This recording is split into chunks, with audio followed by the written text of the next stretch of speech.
All right, a streaming we shall go. Good. Turn that volume down and press record. If we lose the stream, let's lose it early. So. Take off. The home point has been updated. Please check it on the map. Yeah. Using an ND16 filter again today, folks. And hey, Jim, welcome, sir. I hope you're not driving. I know you were at that special place. Ooh, too fast. 257 feet. Let's climb a little bit more. 300. Where's she gonna land? 352. Yeah, this may be the only one tonight, looks like. So you have winds and Rose has weather. Chris has weather. Paul's sunset is probably occurring about right now.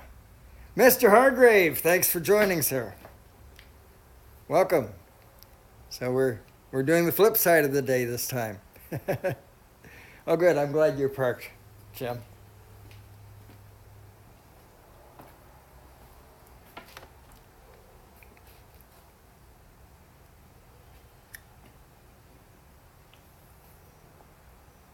That is a bright sun, and that's even with an ND16 filter, which is not, not a huge filter, but still, that is a bright sun.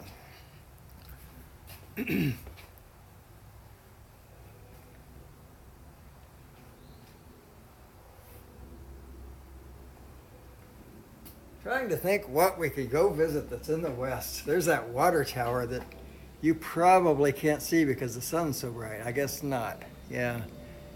But just point it down for a minute here. If we look, where is it? Just a little bit up from dead center of the screen and a little bit to the right, you see that off-white. It's actually a water tower. But, don't want to go there. It's far away anyway. The last time I tried to go there, I had Mikey, Philly Drone Life, in tow. And we, I think I made it about halfway before the trees got in the way. There are a significant number of trees between here and there. Thank you, Danny. Well, it's not my doing. You know the one who's doing it is, not mine. Okay, Jim, well, drive carefully. I think you're allowed to listen, but you're not allowed to watch. In Georgia, I'm not even sure you're allowed to listen. I think I told you once before that from my understanding, I shouldn't say it's an official fact, but from my understanding, if you are stopped at a stoplight and you have a cell phone in your hand and a policeman sees that, you can get a ticket for a moving violation. That's crazy. That's our legal system.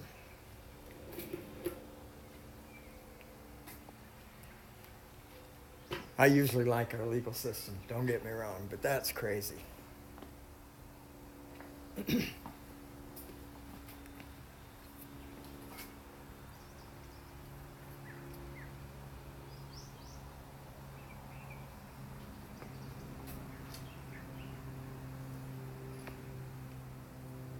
That sounds like an airplane as opposed to a jet.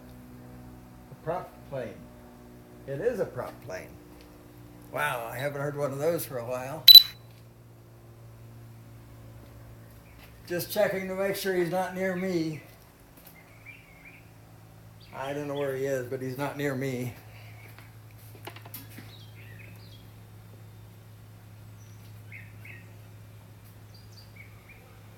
Mr. Hope, welcome, sir.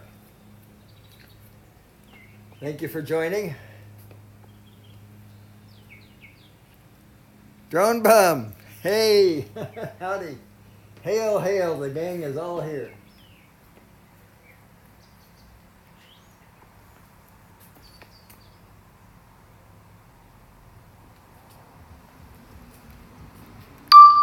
So, 7:56, 13 minutes to sunset.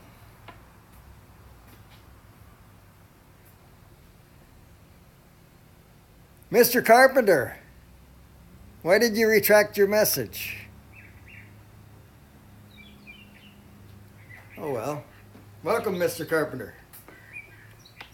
Thank you, sir, for joining.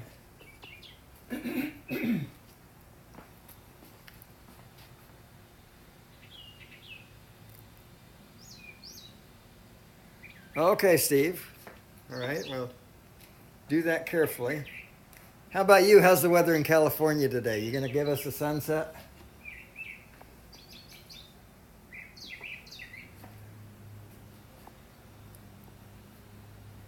I'm sorry. Don't answer that question. Do not answer that question, Steve.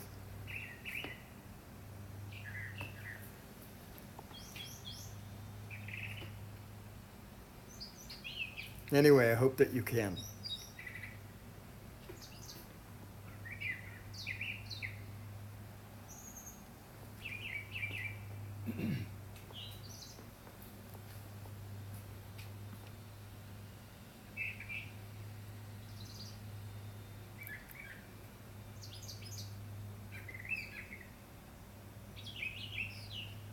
Everybody's driving. I shouldn't do this stuff. But it's so late here. It's almost 8 o'clock. Chris, you start your day early and you end it late. My goodness. Mr. Drone Bum, yeah, sorry. Steve, Drone Bum says hi. You're welcome.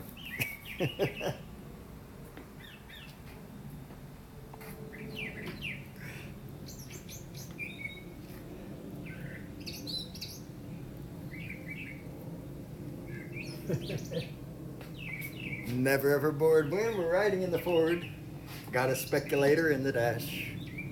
Doesn't pay the bills or assist you up the hills. It isn't gonna save you if you crash. But if you pass a dairy now and then, find that you were wondering again, what's that little shack by the barn around the back? You can turn the speculator up to 10. Maybe it's a shed where the farmer keeps a bed for the day, for the man who comes to help him with the cows. Maybe it's a shop with a grinder and a strop for the day they have to sharpen up the plows. Shanty for the plucking of a duck, where they turn the cattle into chuck, where they find a mule when it's time to go to school and the farmer's having trouble with the truck. Where they find a mule when it's time to go to school and the farmer's having trouble with the truck. I don't know why I get nervous singing alone. I do. Nothing really like a jalopy on the pike with the whining of the window and the doors, with the whining of the wheels and the radio spiels and the clatter of the clutter on the floor. Then you hear a chuckle in the hood. Something isn't working like it should. We may have to walk, but judging from the talk, the speculator's working pretty good. Maybe it's a link from a pedal on a blink coming off enough to wiggle and a clunk. Maybe it's the choke or a heating coil broke or someone's entertaining in the trunk. Maybe it's a carburetor fire, burning insulation off a wire. I think a chunk of rust could have twisted in a gust and be rubbing on the rubber of the tire. Think a chunk of rust could have twisted in a gust and be rubbing on the rubber of the tire. When you're in the plains, or the Colorado rains, or you're driving to Bemidji in the snow, isn't that something? Beautiful, beautiful. When you're headed north to Chicago on the 4th, and a Winnebago's holding up the show, conversation oh so very dull, absolutely nothing in the skull. You could drive to the equator if you have a speculator and you turn it on whenever there's a lull. Is that a chip of wood in the middle of the hood, or a chicken enchilada for an elf? Maybe it's a gob from the shen of Uncle Bob, who is not a man to keep it to himself. Maybe it's a serviette for birds, a glossary of itty-bitty words. Maybe it's a tuffet where a hurried little muffet lost her way when she was leaving with the birds. Maybe it's a tough at where her little Muffet lost her way when she was sleeping with the Kurds.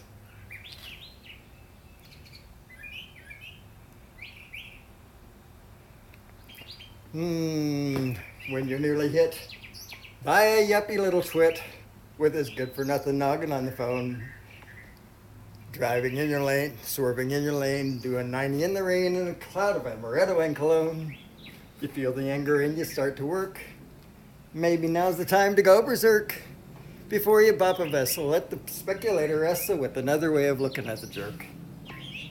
Maybe he's a shrink with a patient on the brink and is rushing there while trying to talk him down. Maybe he's aware of a toxin in the air and he's off to warn the people of the town. Someone in his family could be sick. His daughter hit his mother with a brick. His dog has got the rabies, or his wife is having babies, but the odds are in your favor. He is a pretty bad driver. Something like that.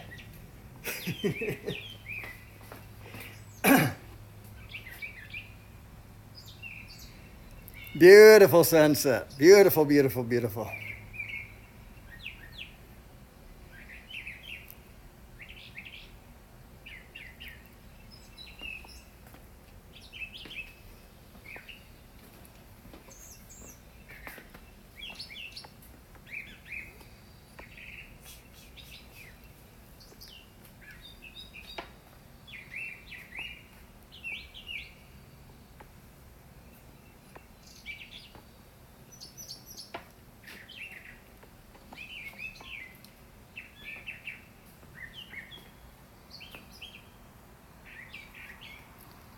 So how are we doing here? 51% battery. We have been streaming for 11:55. That sky is beautiful red. I like that. We're at 352 feet.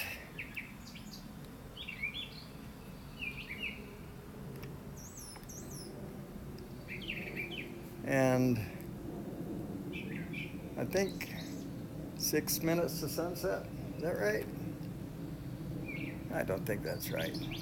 See how quickly I forget? I just said a couple of minutes ago. That was from memory, Drone Bum. Yes.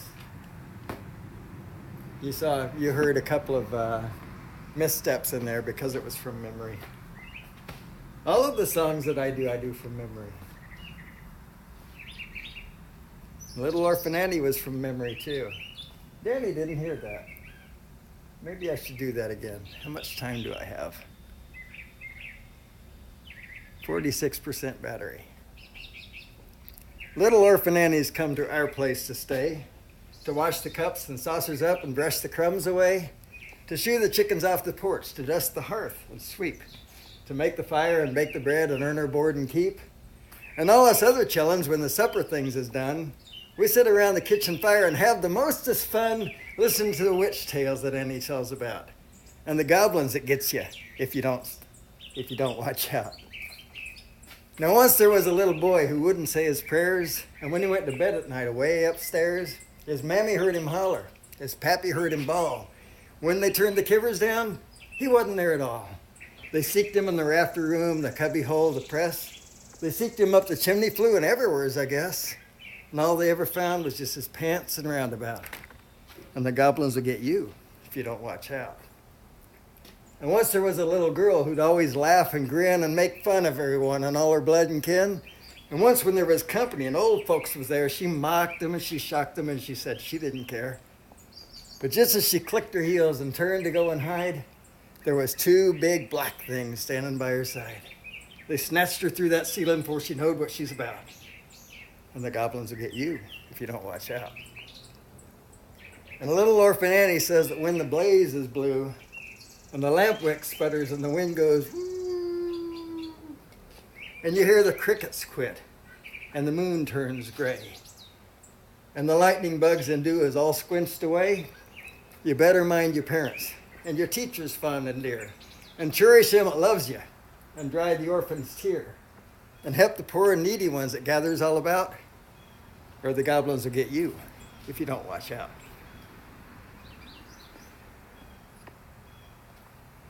My Uncle James knew a lot of poems, and that was one of those that I thought was so special. Of course, that's James Whitcomb Riley. Whitcomb Riley. That's an old standard that a lot of people know it, but I don't know. I like it.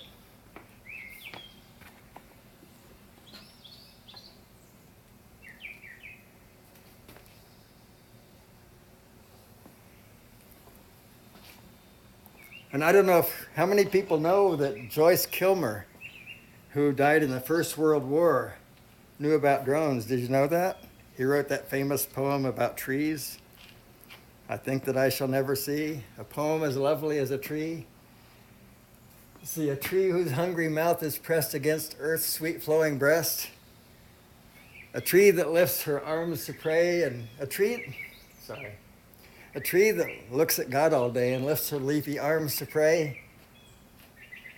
A tree that in summer may wear a nest of robins in her hair, upon whose bosom snow has lain, who intimately lives with rain. A tree who leaves my drones alone, no matter how closely those drones are flown. Poems are made by fools like me, but only God can make a tree. I don't know, maybe that last verse was added by somebody.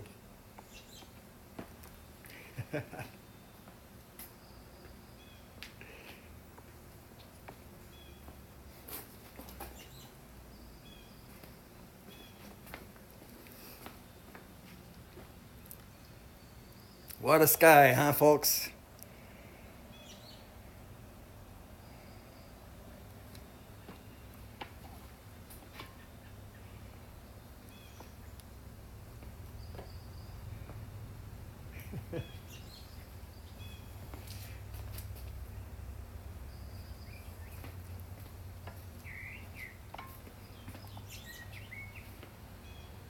Thank you, Mr. Hope.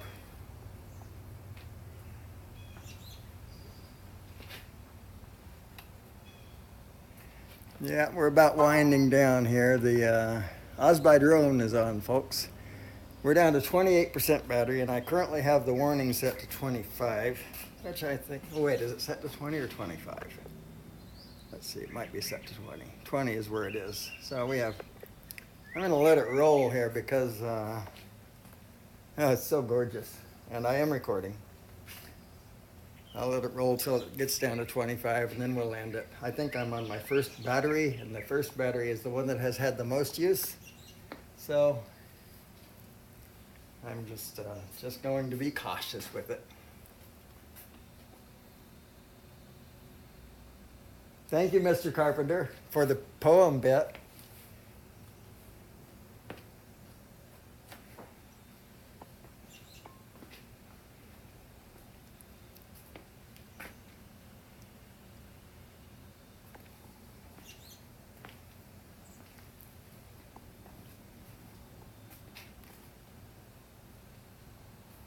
Walt Whitman. Was that Walt Whitman or James Whitcomb Riley? I don't know now. I thought it was James. I thought it was Mr. Riley. I'm trying to remember the shortest poem I know. Oh, it's cute. It's cute, about a bird that pops up on the windowsill. I can remember the punchline. It's not a punchline, but it's kind of funny, kind of cute.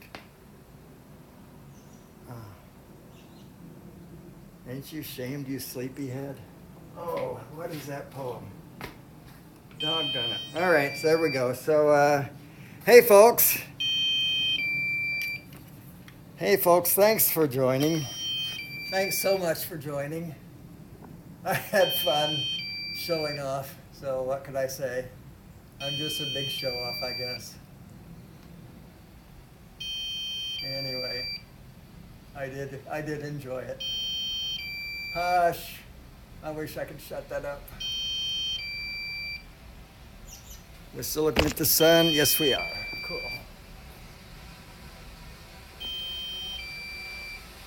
Come closer to the house here. Should be down low enough that we can't see the sun anymore. Yeah, we are. So, all right, folks.